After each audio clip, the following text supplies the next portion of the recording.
Trouble tonight for the Street Profits. Now, we've watched this story playing out with the Wyatt Six stirring the pot that maybe the Street Profits are going to break up. Obviously, we've seen them drifting apart recently, and tonight was no different. Bo Dallas would once again stir that pot by telling Angelo Dawkins that your brother doesn't want to hear what you have to say. And it's right. Montez Ford was only interested in going to Nick Aldis and trying to get back the tag team titles. Montez Ford was furious about Bo Dallas's words, but look in the background. Look at Angelo Dawkins' face. His expression tells a completely different story. Is he looking to break out solo now? We'd then see Eric Rowan arrive, and I think he actually attacked the Street Profits with his mallet, which was actually pretty fun. Although you didn't really see it, Bo and Rowan would stand tall. I am though interested in what Bo Dallas said to Montez Ford, as he told Montez Ford that he is here to guide lost souls, a quest for them to find the right path. Isn't that kind of against what the Wyatt Six used to do? The Wyatt Six would be about uniting friendships and, being true to your friends. Now he's sort of trying to get lost souls away from their friends. You know me, I'm a Wyatt Six fan. I love this segment, but there was a lot that happened tonight on SmackDown. So let's get on, because this is things you might have missed.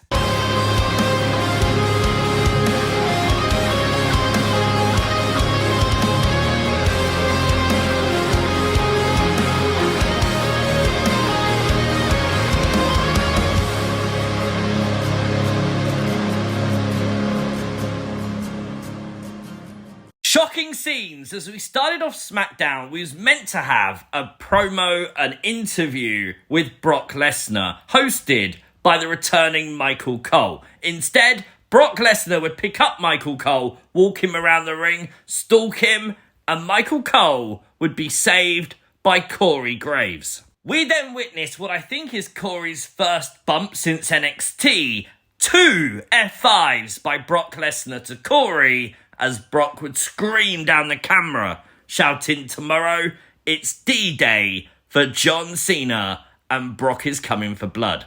We then got the moment we've all been waiting for. Brock and Paul Heyman reunited backstage, and Brock said to Paul, "We should talk." Are we actually going to get Brock Lesnar intertwined with the Vision? Because think about it. After the John Cena feud, what's next for Brock Lesnar? That's the question no one's asked yet. Maybe it is. Maybe Brock joins Paul and the Vision. If that eventually leads to Brock versus Bron Breakker, I'll take it. With Corey out, though, it was left to a solo Michael Cole to call the first match. But before he did, he actually said that, that's the most scared he's ever been in the ring. I actually don't know if my friend John has enough to deal with this.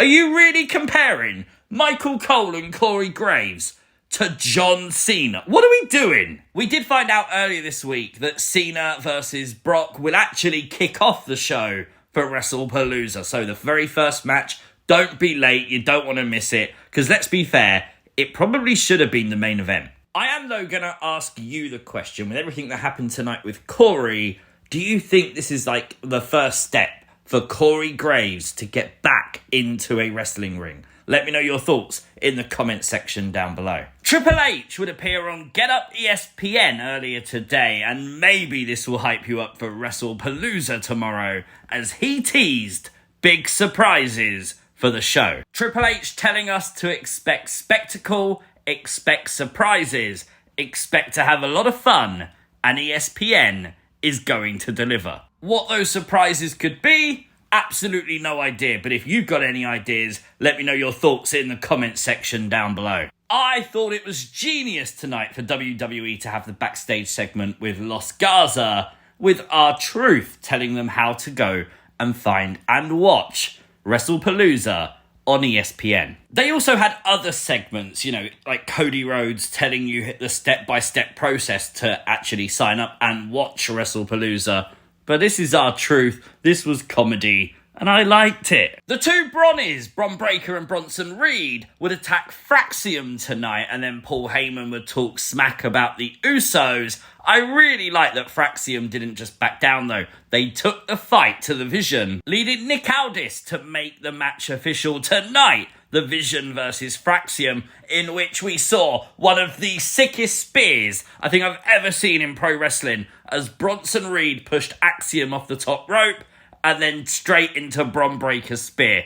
Incredible. Bronson would pin Nathan Frazier, and then the Usos appeared on the screen to talk smack back to the Vision, and Paul Heyman was on the phone. Presumably he's on the phone here to Seth Rollins. We've never seen him do this with Seth though. So, I know the phone case is obviously Seth's logo, but could he have been on the phone to Brock, maybe? An even bigger question. Who the bloody hell was Fraxium going to face before the Vision showed up? They were coming out for a match, and then what? Just, they didn't have opponents? What?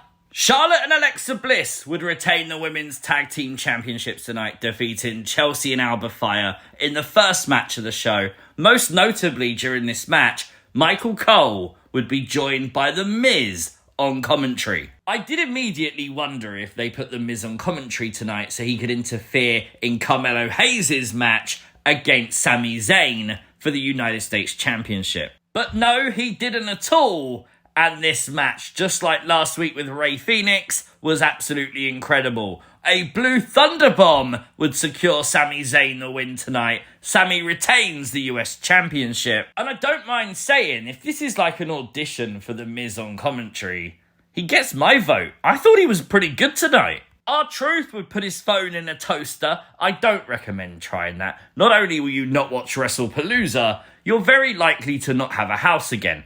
Especially if your house is made out of the same material as backstage areas at WWE. As we saw Damian Priest throw Kit Wilson through the solid steel paper wall tonight backstage. We haven't seen Pretty Deadly for ages. There was news that Elton Prince was injured, so that is the reason why. But Damian Priest completely ticked off after the whole thing with Aleister Black. Tonight, threw Kit Wilson through the wall.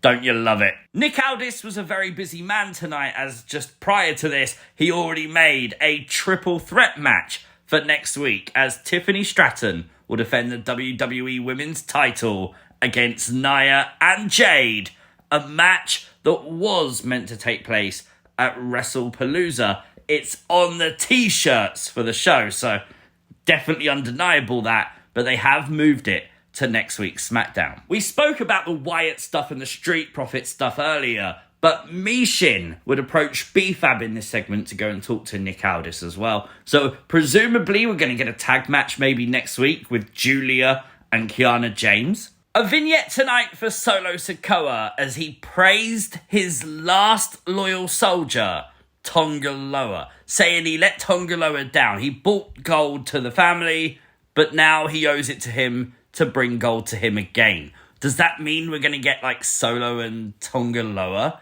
going for the tag belts, maybe? I will say that I really like the callback to making sure you know that Tonga Loa is the son of Haku, because there is some good character work to be done there by playing into that. So hopefully WWE do that. With it confirmed earlier today and on SmackDown tonight, Cody Rhodes versus Drew McIntyre will main event Wrestlepalooza tomorrow night. And to finish this episode of SmackDown, we had the contract signing between the two in the ring. I just wondered, shouldn't we have signed the contract a while ago for a match that we're advertising as the main event? What if one of them was nah, I'm alright, Tar. I did enjoy this segment though. I like that Cody said that he was now just a keyboard warrior, so Drew McIntyre basically tweeted out saying thank you, Cody. A tweet that obviously would go viral. Once the contract was signed though, Drew McIntyre would take the cheap shot on Cody Rhodes.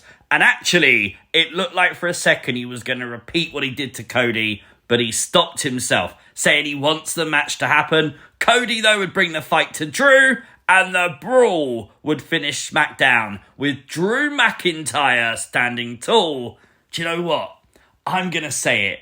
I want Drew McIntyre to win the WWE title at Wrestlepalooza. A new era with Drew McIntyre as the face of WWE. I'd like to see it. But as always, let me know your thoughts, your comments, and your theories in the comment section down below. Are you hyped for Wrestlepalooza? I certainly am. Tonight's SmackDown, I'd give it a very respectable 8 out of 10. If you are new to this channel, hit the subscribe button, like the video, share the video. We'll be back here tomorrow with Wrestlepalooza things you might have missed. See you then. Peace!